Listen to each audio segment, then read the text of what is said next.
Okay. So,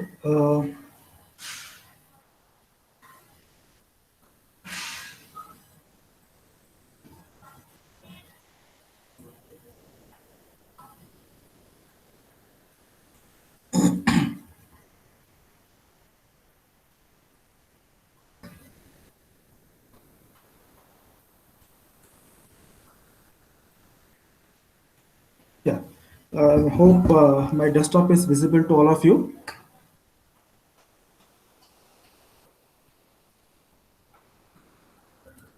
Yes.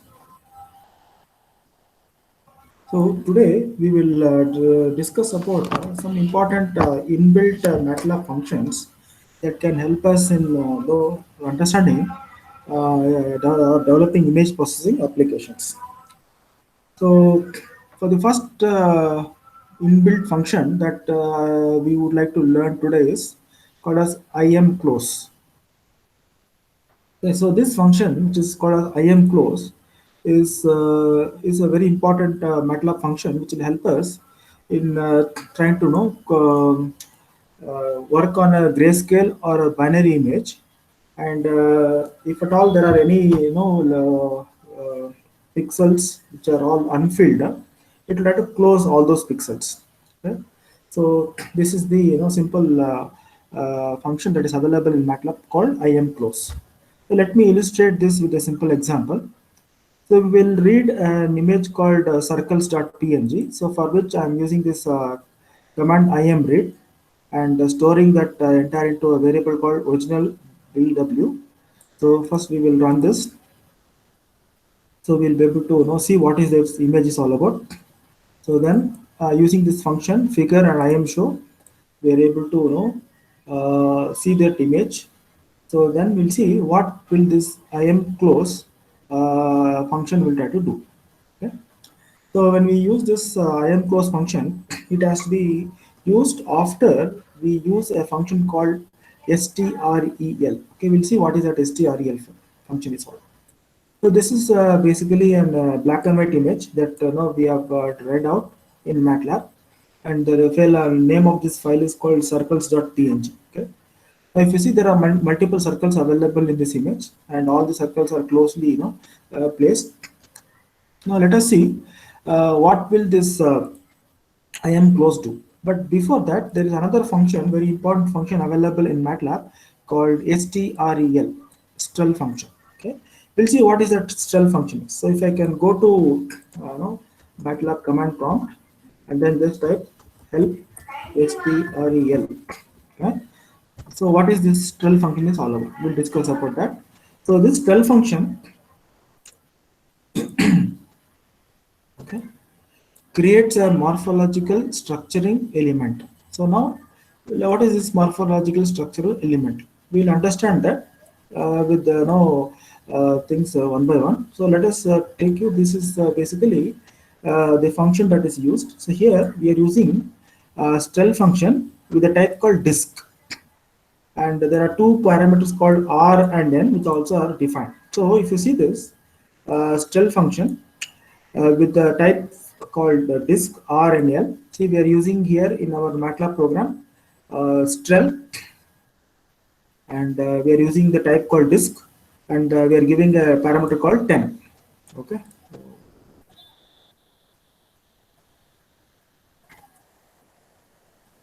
Yeah. Now this creates a flat disk shaped structuring element with the specified radius r. So now when you tell that the radius of your disk function is going to be r, and if you run this command strel disk r, so since we are using the type as disk, see we are trying to give no arbitrary here, instead of arbitrary you are using it as disk. Okay, so if you use it as disk and you're giving the radius of the disk as r, okay, so this function will now create a variable called sc that will basically have disk creates a flat disk shaped structuring elements with specified radius r. Okay, r must be non-negative integer, n must be either 0. If n is greater than 0, the disk shaped structuring element is approximated by a sequence of n. Okay, now let us see what happens here. So other than disk, you can also use line. Okay, you can also find out whether the a picture is having a line kind of information or octagon or pair and so on. Some of the examples that have been given here. Suppose if you set strel square 11, and so you are now trying to take trying to find out whether the image basically has a square object and of size 11 by 11. Okay, and if you try to set a line, it will tell you find out whether the object is going to image is going to have lines, okay, of 10 length 10 and angles at 45 degrees. Disk 15, you are trying to find out whether the image is now going to have objects which are of all disk radius of equal to 15. Similarly, if at all you are talking about a ball, again you try to mention the height and the radius of the ball. Okay, so that is what this strel function is trying to do. Let us see how this strel function is used in our given example. So we have taken, we have defined figure. We have shown the figure also. So this is the figure what we have. So we are trying to take this figure and see how we can process the information available in this figure using multiple inbuilt MATLAB function. The first one we are trying to use is called IMClose. But before IMClose is used, we are using this function called strip. So when I run this program, then I go to command prompt. So it tells me that the last thing is busy. Okay. So if I type puts SE, so now strel basically is a one class one function. I just type SE. Okay, now it will define that okay, you're talking about a disk kind of a function which is having a radius of 10. This is the kind of a, function that you are talking about. Okay, so this is having around 112 bytes, and basically it consists of 34 neighbors. Okay? So you can even see what is this strel function is all about. Now I can use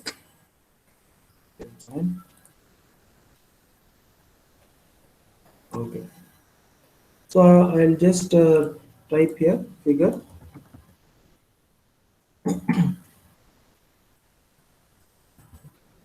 I am show AC.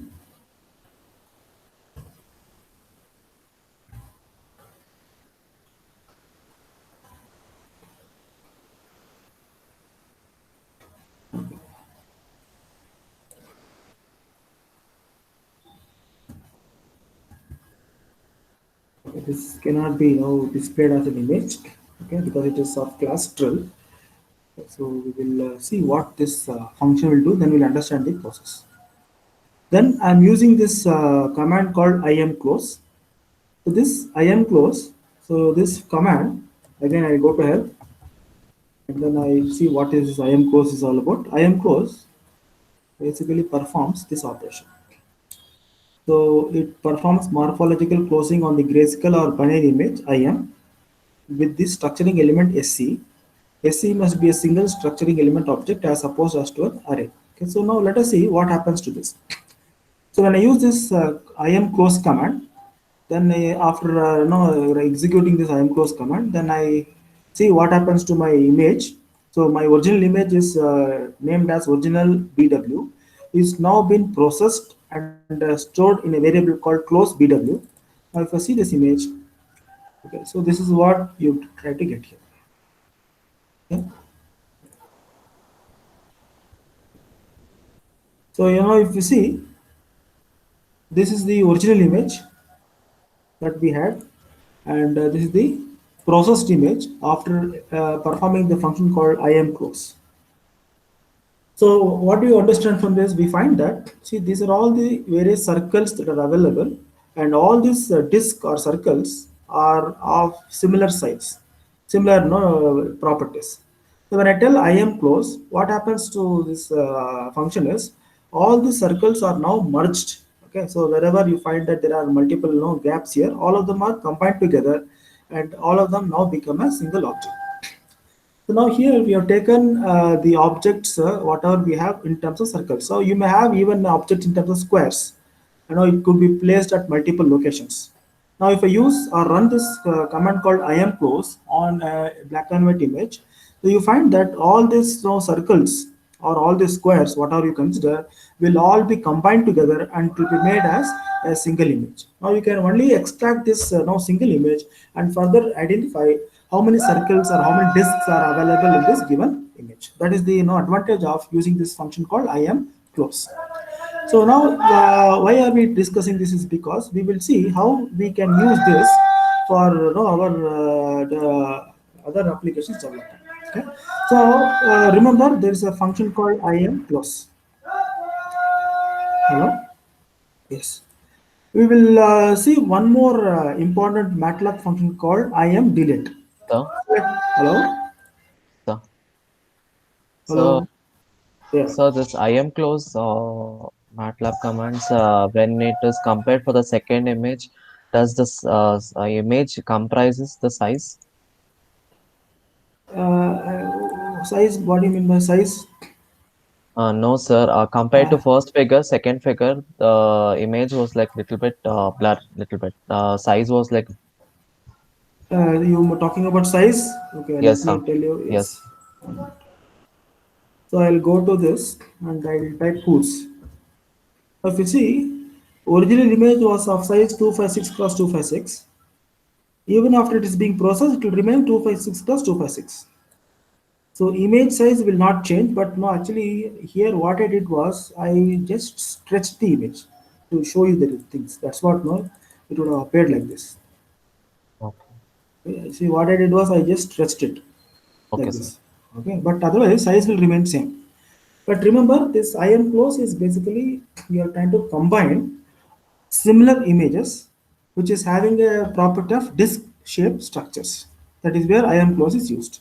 Suppose you have an image consisting of squares, or you have an image consisting of no polygons or octagons. So what you can do is, if at all you have multiple objects of octagons or polygons or no circles and so on, if at all you want to combine all of them together, no, you just want to join all of them together wherever they are located, you can use this command called IMClose. Now let us see where we are going to use this. Okay. Yes. Let us understand one more next important function called IMDelete. DILAT. Okay. This is another important MATLAB function available for image processing. Okay. So what this function does, deletes the grayscale or binary or packed binary image. Okay. So we'll see what is this with an example. So let us take an original image which is called text.png. Let us see what is the text called PNG. Okay. So we will see what is this images. Okay. So this is the image that we have, okay, text.png. So you see that there is a text on the top, okay, then the text vertically available. Okay, these are the two texts that are available with given image. Now here what we do is to see whether we can delete all the text available there. Again, we are using a function called stell, but in this case we are giving the parameters line, and length of the line we are setting it as 11 and angle is 90 degrees. Okay, so by setting these parameters, let us see what happens to the delete function. Okay, so now when we do this, so we have generated the SE parameter, then we do delete operation. I am delete original BW by giving SE the stell function. So when you execute it, then you try to know see what happens to the image. Yeah. So now if you see here, this function, delete function, it has again taken this image. We have taken this image, but now since this image consists of words or text, but they are arranged vertically and horizontally at 90 degrees to each other. So it is all now deleted, okay, and it is now made as single line. So it is trying to merge all the text because these are all text very closely spaced, and it is trying to merge this, okay, text very closely spaced, and then you can now make this, now suppose you are able to do this delete, you can read out only the text part of it. Okay, that is the function what delete is trying to do. Okay, yeah. Now let us see another important function similar to this.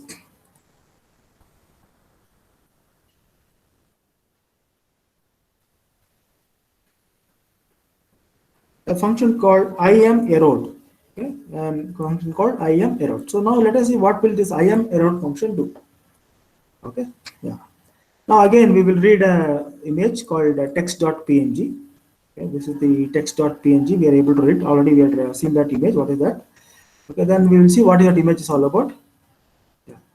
So this is the image what we have, text.png. Then again here we are setting up this strel operator and setting line 1190. Yes. Then we do IM error of original image using SE. Okay. Then we'll see what happens to this error. Now you see the difference now. IM delayed was used earlier, okay, and then IM's error is used now. Now what is the difference you find now between these two things? So I'll even open up this delayed output. Yeah. This is the original image what we have. This is the IM delayed output what we have. This is IM error output what we have. Error output. So this is delayed. This is error. Now, what do you understand from this now? See, in I am delayed, we are trying to stretch each of the words here, and we are trying to see whether it could be combined into a single object, so that we can know only extract the stretch, extract the text part. In I am error, what we do is, okay, we are trying to fill up all the objects here, which are suppose you have text here, the the, there is a gap here, so we are trying to fill up all these blocks, and we are trying to fill all the gaps here using black images, and that is what is the concept of IM error. Okay, now this delayed and error, we can use it for particularly object detection. Okay, suppose you want to identify certain objects, you want to extract the object from the background, you can use this function called IM delete and IM error functions. We will see all this with an example, but just wanted to give you a brief introduction to what are the inbuilt MATLAB commands available for image processing. Now we can also try to see another example of this IM error. Okay, so here what we do is we try to take an image called cameraman. So this is your cameraman image. Let us see what is this cameraman image is. All of you would have seen this image, but let us see what is input is. So this is the cameraman image, and then we'll see what will this IM error function will do. But here we are trying to use strel not as line, but we are trying to use this as a ball. Type is now ball, and we are trying to use phi, okay, radius and height.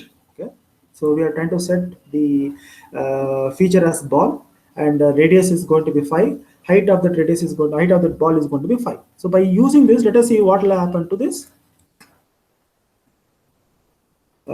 error function. So when we run this function called error, okay, so we are using original image and the parameter SC, and then we have got error.I. Let us plot what happens to the output now. Yeah. Now if you see here, this is the original image what we have, and this is the I am error image. So what happens is, in this image, you will now find out, or you will know that strel ball comma phi, it will produce an object of size of a ball, radius of phi and height of phi. Okay, so it will take that and then it will start completely operating on that image. Okay, and then see, because this cameraman, okay, who's standing there, and this object and all these objects are different with regarding to intensities.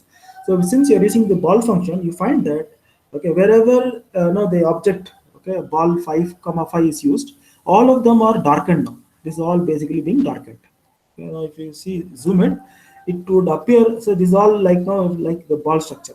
All these are no ball structure. So what happens, wherever the intensity is very high, it will all get darkened, and no, wherever it is bright, it will leave as it is. So the purpose of this thing is, you can select all the objects. Now the important objects here are the cameraman, the stand, and the camera. So now you are able to darken only that.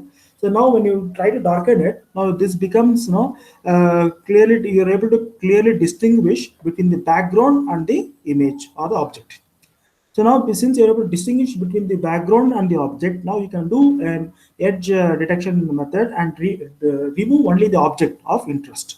That is where this erode function is trying to help us in this process. Okay. Yeah. We can even now see another very important function called IMFill. Okay. So let us see what will this IMFill try to do. Yes. So again, we're reading another image called tire, okay, and then we perform a process called IMFill, and we'll see what will happen to IMFill. Okay, so I'll just run this code. See, this is the original image what we have. Then when we run this command called IMFill, so the entire circle here has been filled, okay, with some gray color. Okay, so that means it will take the average of this and fill there. Similarly, this entire circle, next circle, what you have again will be filled with another set of colors to distinguish that this is different and this is different.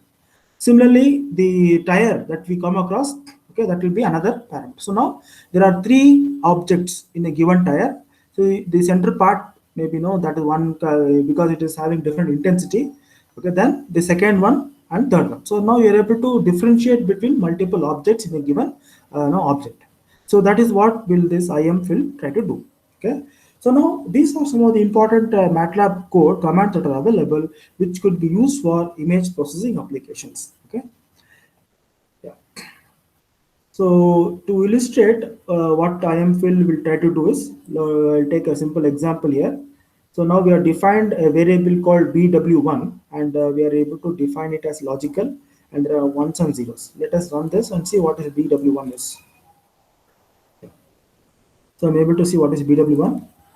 So BW1 is this. So it is basically having ones and zeros, and that is how we are able to define it using a function called logical function. Now if you see the first row, first element is 1 and all others are 0. Second row, first few elements are 1 and all others are 0. Third row, first element is 1, then again zeros, again 1 and again 0 and again 1 and again 0. And if you take the last rows, again 1 1 0 0 0 1 1 1 0. So now if you see, this is the function what we have, or the matrix what we have. Now let us see what will this IMFill command do. Okay, in IMFill we are trying to set your input variable, input data BW1, and we are giving it as a 3x3 matrix, and we are giving another parameter called 8. So using this, let us see what will happen to IMFill command. If you see, we are able to do that, BW2 per type, and see what it is. See, this is the output what we get. Now from this you understand that, let us take the first row. In the first row you find that the first row of input and the first row of output, there is no difference. All of them are as it is. Okay, there is no any difference between the first row and second row. Now let us see what happens in second row. Again, the second row consists of triple ones, or it has 5 ones and zeros. So this will also remain same, 5 ones and zeros. Now take the third row. Third row has basically 1 0 0 0 1 0 1 0. So now if you see here, the third row 1, but all the zeros that were available on the input have been replaced by 1. Again 1 comes into picture. Then again we have 1 0 1. So this 1 0 1 is as it is. Since you have set this as 3x3, it will basically introduce, okay, take 3x3 and then start filling it up. Okay. Similarly, next one, again it will again become 1 1 1 and so on. So whenever you have zeros, and there is an input 1, there is no input 1 here. In between there were zeros. So those zeros are being filled by ones. Okay. Similarly, if you take the next one here, okay, along the rows they have been filled. Similarly, you can see along the columns also. Let us take, for example, the column here. Okay, this column. Okay, 0 0 0 1 1 0 0 1. So if you see after IMFill 0 0 0 1 1, and it is now filled with 2 ones and again 1. So it does both along the row as well as along the column, because you are setting a matrix as 3x3.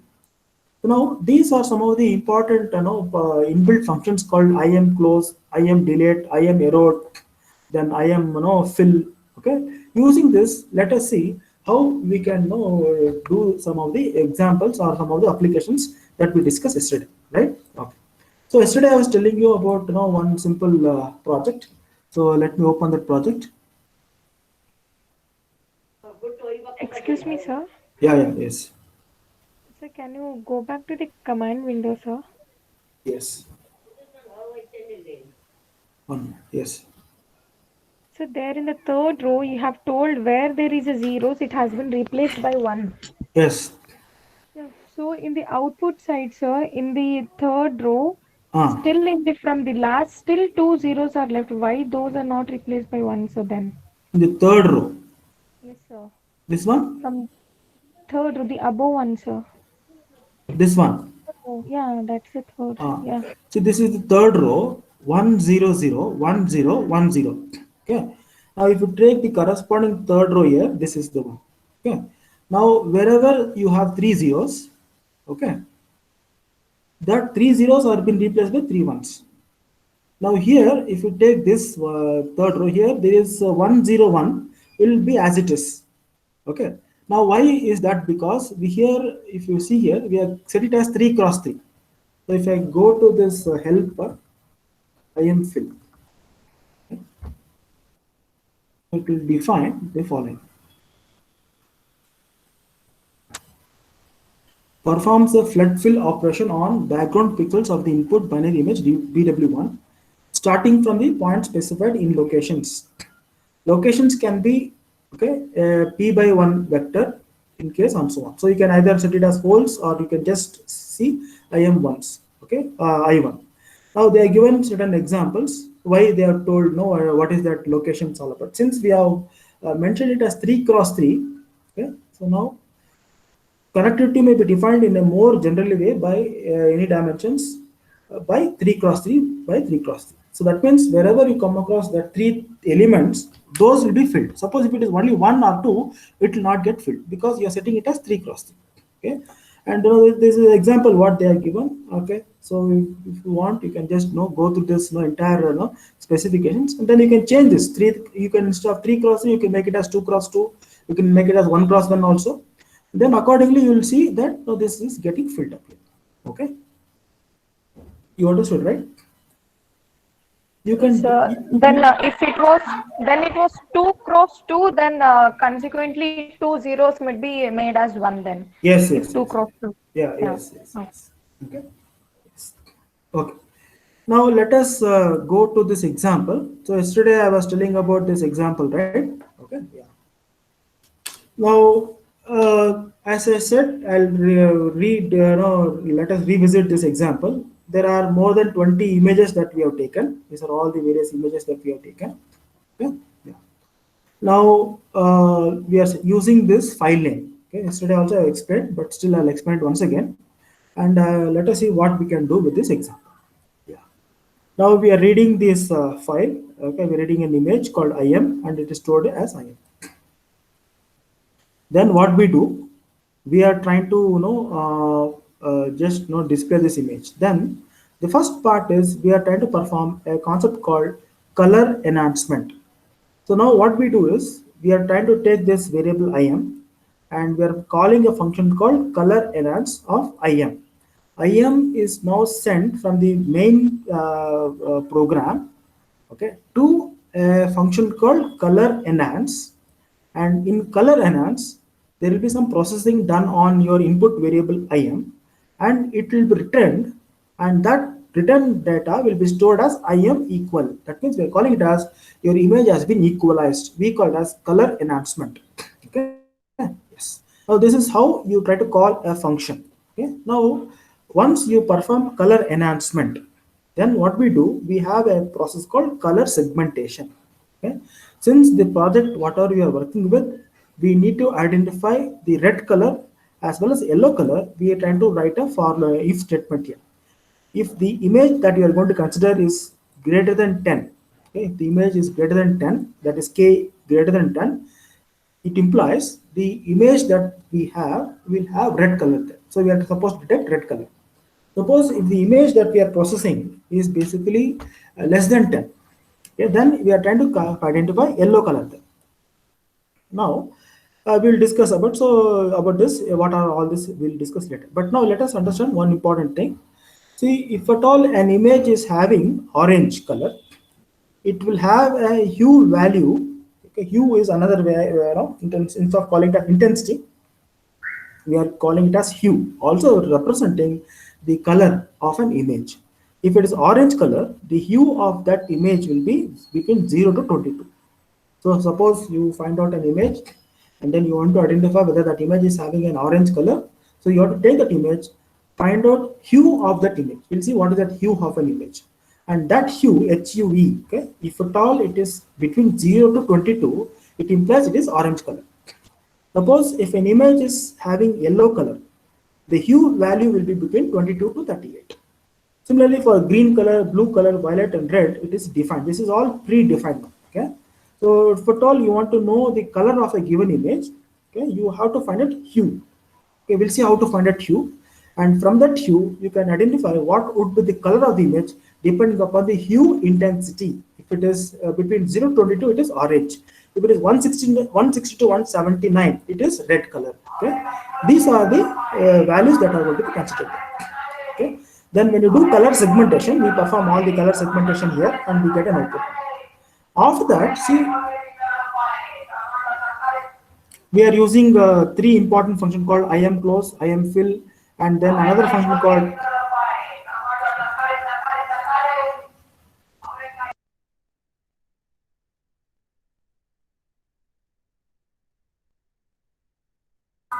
okay.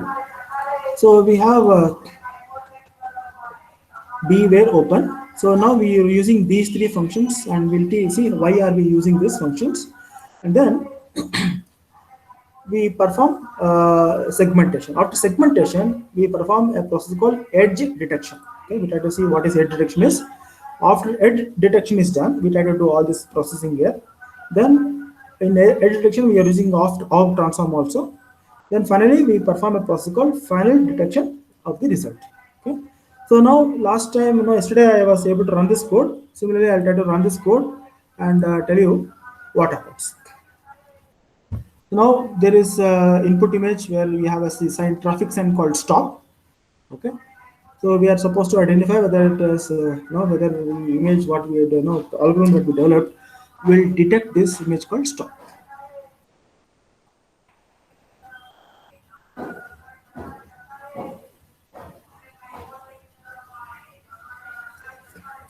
Now if you see here,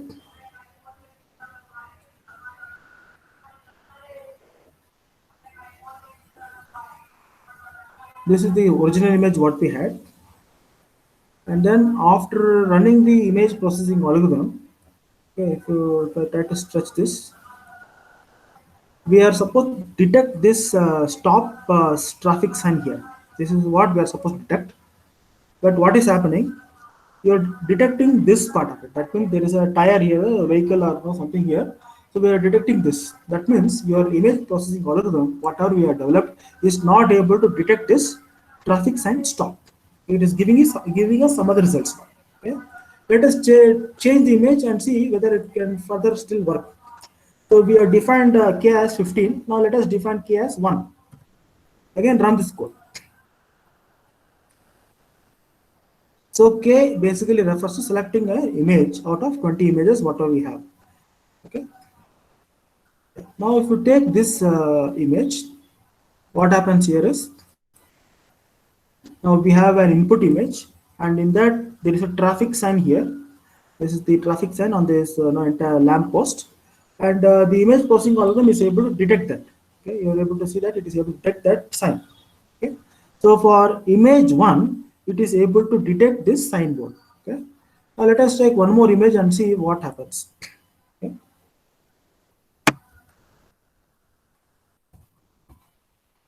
So I will change my image 1 and I will make it as 10. Yeah, let us run it for 10.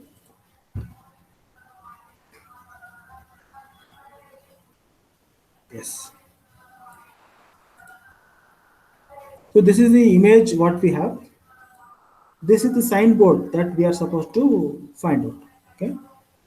because no, we are sitting in a car and no, there are multiple no cars available in front of us.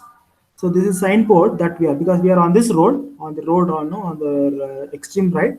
So this is the signboard that we are supposed to detect. But now, if you see, there is on this road on the left, there are multiple traffic signals like showing all colors as green. Green. Then there is another traffic sign here. But since we are traveling on this road, for us this is the sign that we are supposed to detect. Okay. But what is detected is this one. We don't know what it is. Okay. So for image 1, it was able to do perfect detection, but for image 10, it is not able to detect the signboard. Okay? Yes. Let us change this to 11. Okay, and then again run the code. Yeah. Now, if you take for this one, in this case, what has happened? This is the image what we have, and this is sign that we are supposed to detect, and the algorithm that we have developed is able to exactly detect this sign. Okay, it is able to exactly tell this is the sign that is available. Okay, so for image 11, it is perfectly working fine. Now let us see what happens to image 20. Okay, we are taking a image number 20 and further see what happens to image number 20. Now if you see for image 20, this is sign that we are supposed to detect, but the algorithm is generating this, but we don't know where it is. Okay, so the algorithm that we have, that we are discussing now, is not able to detect the actual sign in all the 20 images. For few of the images, it is able to detect fine, but for many of the images, it is not able to detect the sign. So let us see why this. What is the what are the processes involved in this, and what are the errors? What are the what is the method that is being adopted? Why it is not able to perform well? We'll discuss that in few minutes. Okay. Yes. So let us go through this program. Before that, I would like to ask you: Have you have any queries now? You have any queries? Excuse me, sir. Yeah. Yes. So my doubt is regarding the structuring element. Ah. Like, Yes. how is it a matrix or is it type of an image? Like, how do you represent it in theory? Structuring element. I didn't get you. Which one? Structuring. Yeah, the SE structuring element. Oh, that STREL. Okay. Yeah, See, this is an in. Yeah. Tell me. like how do you represent it? Like, is it a matrix or is it like a image? Like, what is it actually? Yeah. Yeah. I'll tell you what it is. See, in MATLAB, what they have done is they have defined few of the common objects. Like, it could be a ball, a disk, line, okay, pentagon. So now, if you try to go to help STREL, these are the things that they are defined. Okay.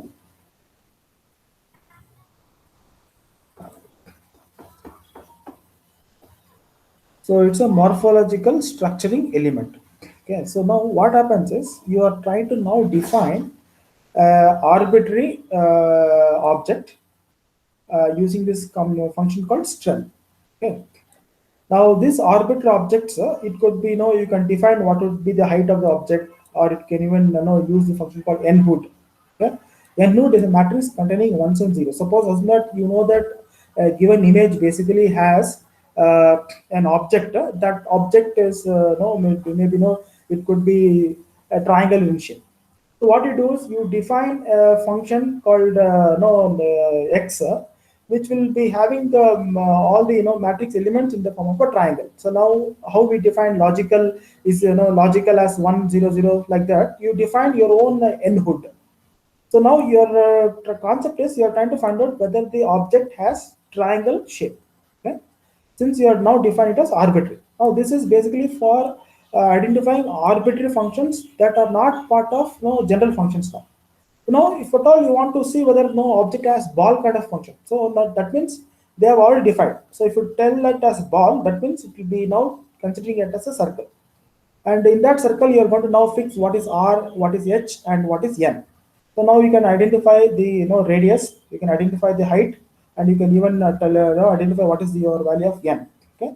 So similarly, if at all you are trying to identify a structure type called diamond, because in that your object is made up of completely diamond. So you can use a function called diamond here, type called diamond.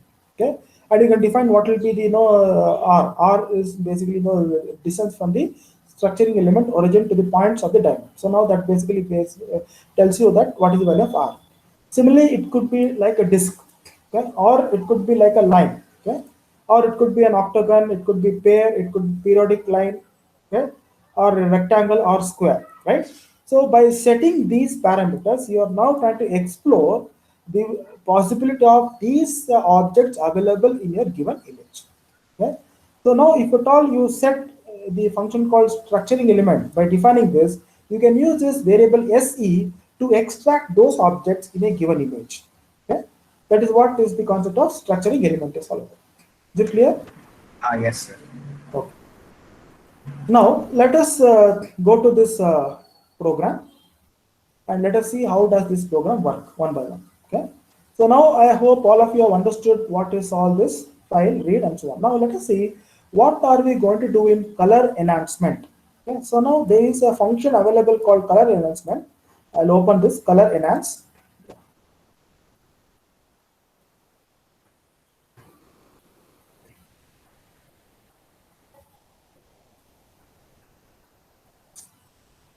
Now if you see this color enhance program, we are calling this color enhance program by using a function called color enhance. This is the file name. Okay. And we are passing a parameter called im. So when you call that function, it will come to this, and im will be now renamed as I. Okay. So now the variable name in your main program is im, but when you call a function, it will be now renamed as I. It will be stored as I. Now here you are trying to use some of the two important factors here. Since we are supposed to process the color component of a given input image and identify the objects, there are two important functions that are being defined. One is sRGB to lab and lab to sRGB using a function called makeCForm. So this makeCForm is basically a parameter setting which you are trying to see whether you can convert an input image from RGB to a standard LAB or an RGB to sRGB. Okay, like that there are multiple conversions that can be done with regarding to color formats. So now let us see what is this function makeCForm is all about. So makeCForm is another parameter setting that is to be carried out before you could convert your image from one format to next format. Okay. So if you take makeCForm, it tells you that yes. See, lab basically refers to it's a CIE format. LAB, L is intensity, and A and B are the color components. And sRGB stands for standard computer monitor RGB values. Okay, so we are trying to convert sRGB to LAB or from LAB to sRGB. Okay. Now how are we going to use it? Yeah.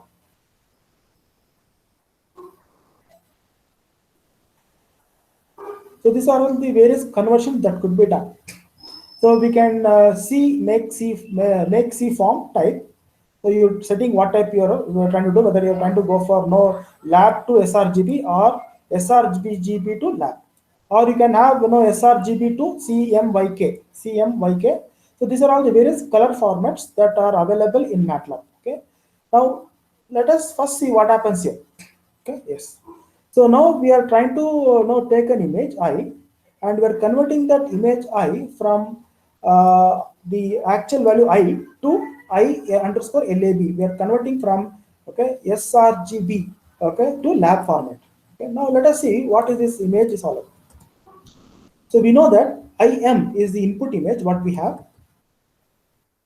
If you take IM is of size 480 cross 704 cross 3, and it is unsigned integer 8-bit. So that is the original image what we have. So when we try to call this function color enhance, now IM will be now equal to what? IM is taken as I. Now let us see what happens here. Yeah. Now IM is my original image of 480 cross 704 cross 3 and it is unsigned integer 8. And then just trying to set the formats now. Yes. And then using that format sRGB to lab, we are using that apply form to convert sRGB to lab image. So when you do the conversion, let us see what happens to this image. So,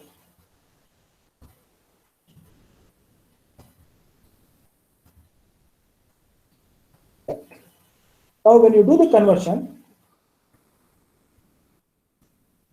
your original image was 480704 cross 3. After conversion, okay, it remains the same. The image size will not change, but the property, the color components of this image would have got changed. Let us see how it is. Okay, so I'm just displaying it figure. I am show of I.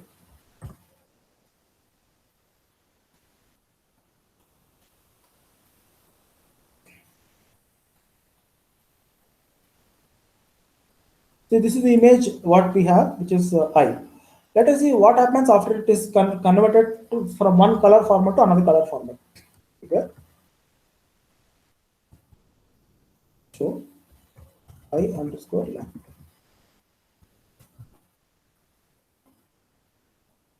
Now this is what happens when you do that conversion. Okay. So you have an original image, which is of this, and when you do that conversion from sRGB to lab, okay, you find this image. Yeah. So now if you see this image, okay, in this image, because of your conversion, okay, your L component, that is the intensity component, is now what we find, which is going to be more dominant, okay, and the A and B, which are going to constitute the color components, are scaled down. Okay, so that is what you try to see when you try to convert from LAB, sRGB to LAB. Then they try to do this analysis, like where you try to reduce the intensity level. Yeah, here what we do is we are defining a function called max luminosity, and we are defining it as 10. And if you take I underscore LAB, all rows, all columns, comma 1. What is the meaning of this? All rows, all columns, column 1. Since we know that your ILAB is having 480 cross 704 pixels in the first row, first frame, again second frame and the third frame. So there are 3 frames that are available because it's a color image. The first frame is basically having 480 cross 704, second frame is of the same size, third frame is also same size. But when you convert from I to ILAB, the first frame will now have all the luminous components. So to read out only the first frame of the image, you're writing here a function called all rows, all columns, but first frame. Suppose they put this as 2, what happens now? It will be all rows, all columns, second frame. That means you're talking about A parameter, that is the intensity color component, and B parameter, we should make it as 3. Since we want only the luminous component, we are taking the luminous component and then we are scaling down the luminous component by this intensity, max luminous intensity. Now, if you see what happens to this function, yeah, now your L component has been scaled down in your original image. Because L component has been scaled down by a factor of 10 in the original image, let us now see what happens to the image now. Figure? Yes.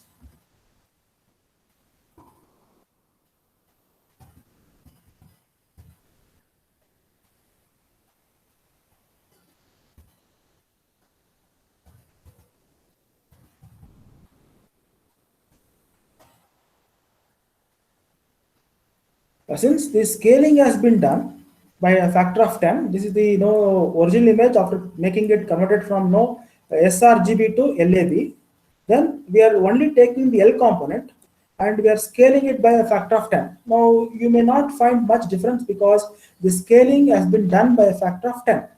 Now let us see what happens if you scale it by a factor of 100.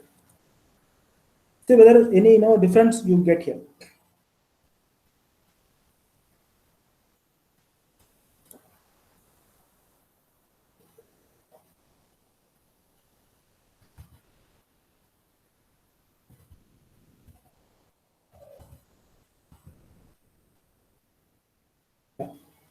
So you find that your values have been scaled down by a factor of 100. Now, originally, no, again, there may be no much changes no, that you may find, but no, definitely the pixel intensities of the luminous component have been reduced by a factor of 100. Okay, yeah. Now, why are we doing this? We will discuss why are we trying to do this. Now, once we try to perform this scaling operations, then we are trying to take this ILAB, that is the function that has been scaled by a factor of 100 or by a factor of 10, and renaming it as I adapt is equal. Then we are performing a process called adaptive histogram equalization. We will discuss what is adaptive histogram equalization next class. So when you try to perform this adaptive equalization algorithm, and then again if I try to run this entire code, then see what happens here. So now if you see, this is the output what we get after performing adaptive equalization. Okay. Now let me repeat these steps once again. Okay. So I will rename I is equal to IM because that is the original image what we had.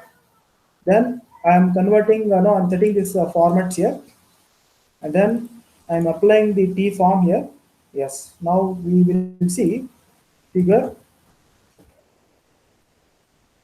of all figure IM show underscore. So this is the image what we have after converting it from RGB to luminance levels. Yes. Okay. Then we are setting an intensity of 10. Then after setting it as an intensity of 10, again we are running this. We are scaling down the luminance component. After scaling the luminance component, then let us see, we do histogram equalization and then plot the image. So when you do this, you find that this is the output what is generated because of these two methods that has been adopted. What are the methods that we do? We perform conversion from RGB to luminance and color components, that is LAB, and then we are scaling down the luminance components by a factor of 10, and then we are performing a process called adaptive equalization, which we will discuss in the next class. And then we are trying to see the image. So what happens because of this? You find that this is the output what you get from the original image what we had. Okay? So wherever the stop sign is there, that is now prominent. All others have been basically removed because we are trying to work on LAB image now. Okay? Yes. Suppose I change this factor here. Instead of 10, I make it as 20. What happens now? Let us see what would happen in this case. Then I run all this. Yeah, when I make this component 20, see now this is also being scaled down. Okay, so now if you see, the information available in the traffic sign is getting lost. Okay. Now if I change this, to 5, let us see what happens if it is taken as 5.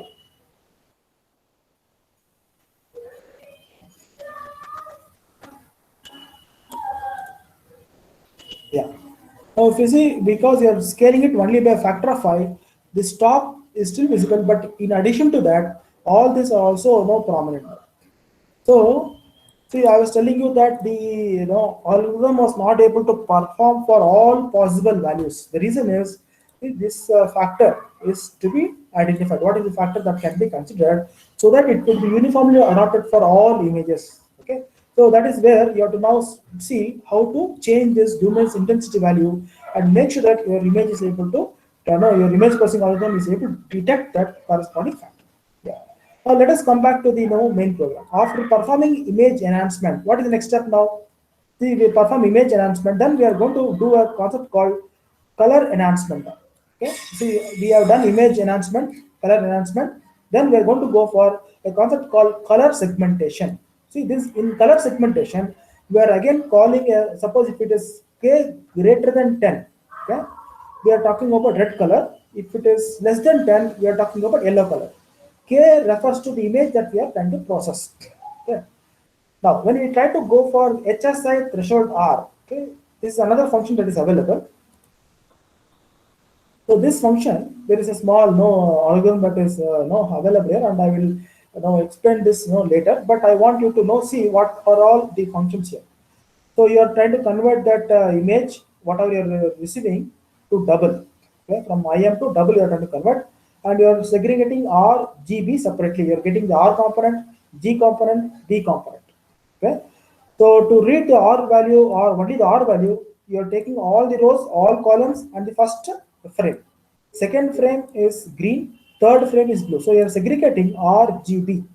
Then from that you are computing a process called hue of an image, and there is a predefined formula available. Using that formula, you are computing the hueness of a given image. Okay? After that, you are trying to do this process called saturation, normalization, and identifying the intensity, and then you are doing all the process. Again, these are all standard mathematical operations which are being done to find out the hue component or to enhance the threshold level, and then ensure that you are able to get back only the color component that is equal to red. Okay, so once you are able to enhance or segregate the image regarding to the color, then you are trying to see how to compute the closeness, IM fill, and all these functions. Let us see what happens here. So I'll run this code only till this point. I'll take this as 10. Let us say, so this is the image what we have taken. Okay, then we will call the function. So this is the output what we get after performing color enhancement. Then we will do color segmentation. I'll run this entire thing. So we have done color segmentation. Now the output is available in the variable called im_th. So let us see what is im_th.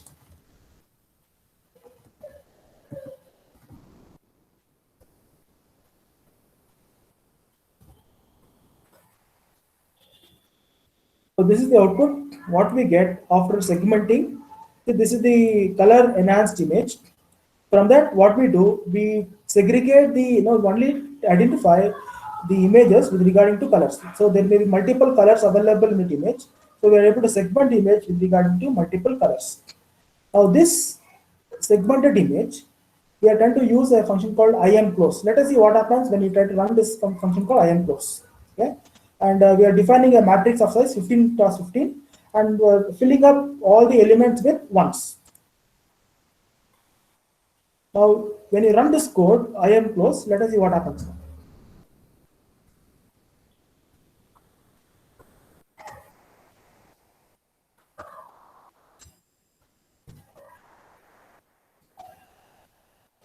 This is the output of imclose. So it identifies all the objects in this image, and it closes that image with regarding to ones by filling off all the blocks here with ones. Okay, ones means it will all become black and white.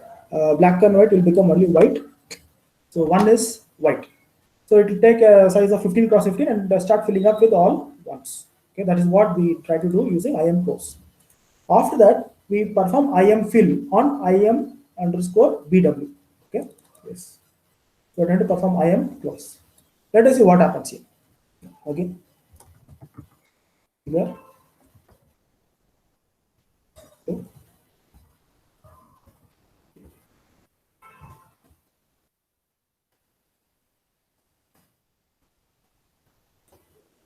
So this is the imclose, and next is imfill. This is output what we get. So we are trying to fill up all the images, all the objects that are available. So here, whatever the black space was here has been filled. Okay. So whenever there is a closed space, all those closed spaces gets filled here in imclose, imfill. Okay. Again, there may be this is a space that is see here this is all black, but surrounding that it is white. So that will again get filled up here. So that is what happens in imfill. After IMFill, there is another function called beware. Okay, open. Let us see what happens to this.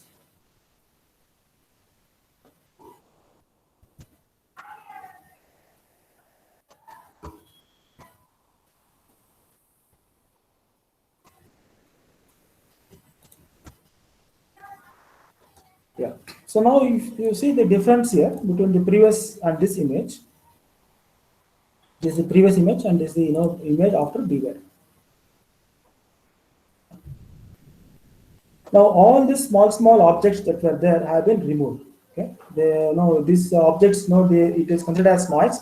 This function beware open will remove all these small objects and will return only the objects that are bigger in size. So for that, again a matrix value of 90 is basically set. Then what we do, we perform a process called edge detection. Okay, after performing this process called edge detection, let us see what happens. So entire thing we run edge detection.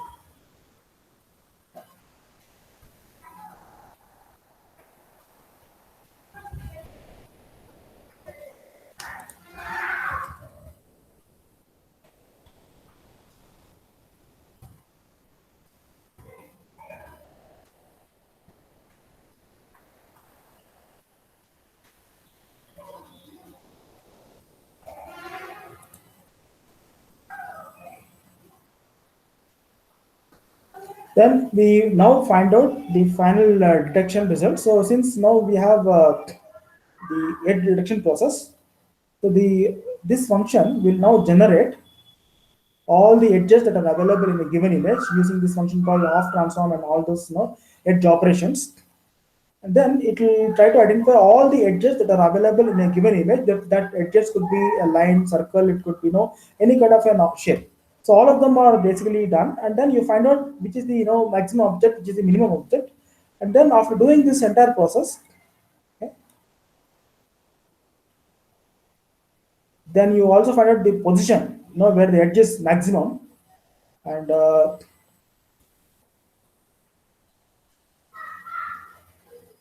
so now here it is trying to tell you that, sorry, yeah.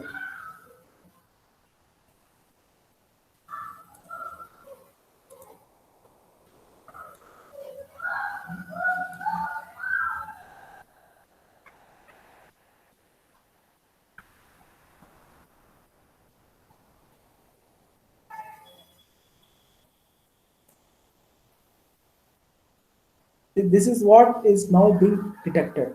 Okay, so the program that actually we should have detected this, but this part of this, you're able to see the blue line here.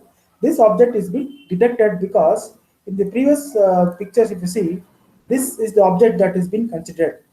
Okay, the object that is very close by at the bottom is what is being considered, and instead of detecting the signboard available here, you are able to detect the signboard available at that object that is available at the bottom, and that is where you are trying to see that there is an error in your image.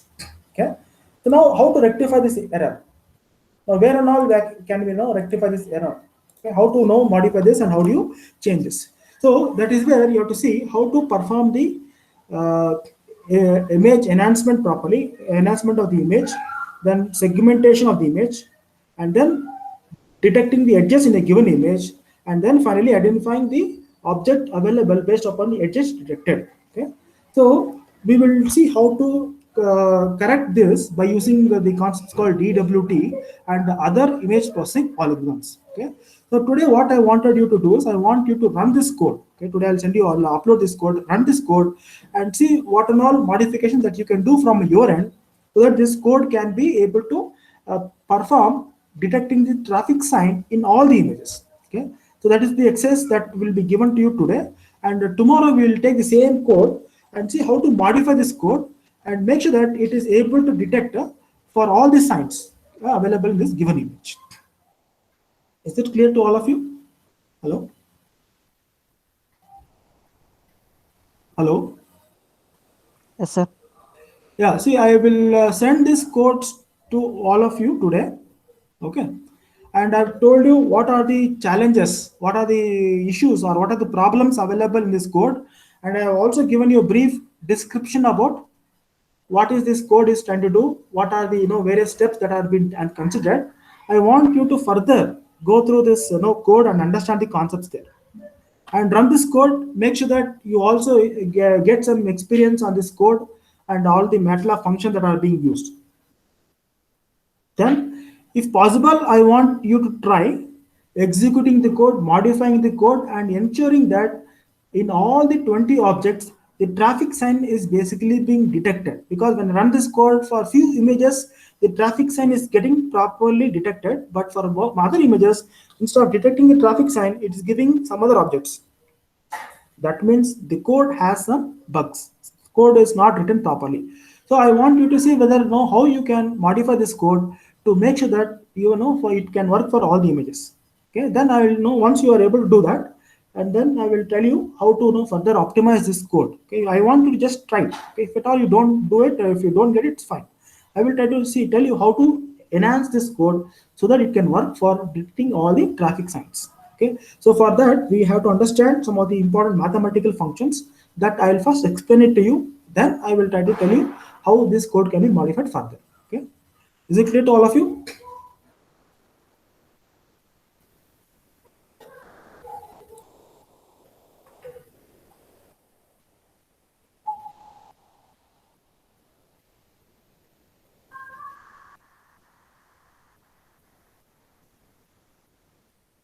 Yeah, so let me once again tell you what is that you are supposed to do. See, this image processing using MATLAB, it's a very important and interesting subject that you have to make sure that you get complete knowledge about this process. Okay, so the code that I'll be uploading to all of you will I want you to run the code, understand the code, and see if possible from your end how to improvise this code so that you can make sure that this program can detect the traffic sign from all the objects or all the images available. Okay, I want you to just find out all the possibilities. Even if you don't get it, then I will try to explain you in the next class how this code can be further modified to extract the images, okay, or traffic signs. Okay, so let us stop here for today, and then now we'll see how to work on this program. Now, with regarding to the exercise, I hope all of you have submitted exercise 3. Any queries with regarding to exercise 3?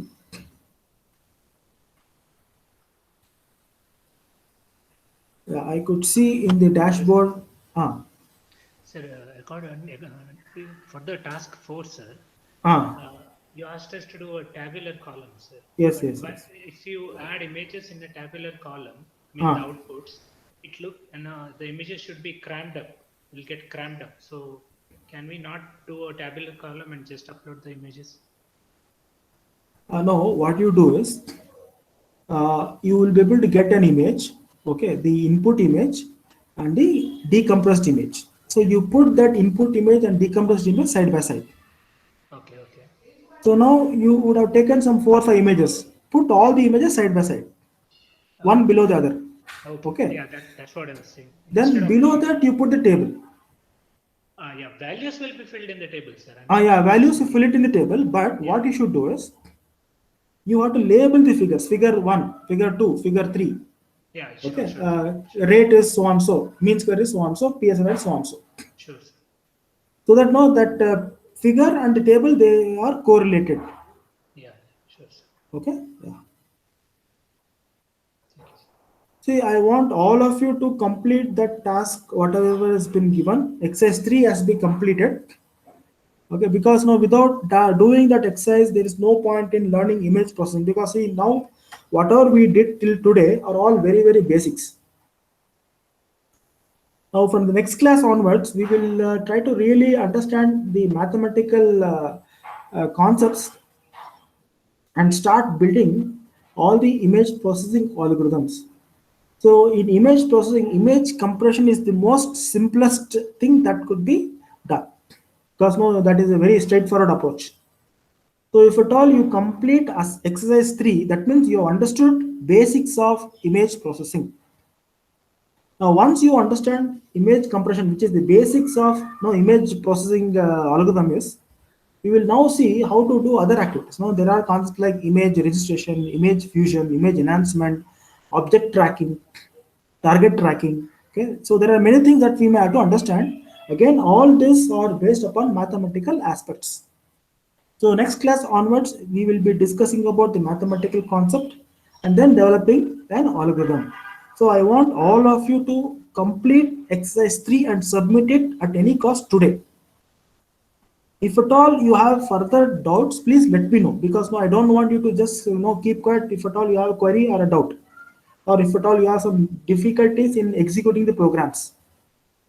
So since all of you are okay, any challenges are there to complete exercise 3, please let me know. Yeah, Shreyas has submitted, but how about others? How many of you are having difficulties in completing exercise 3?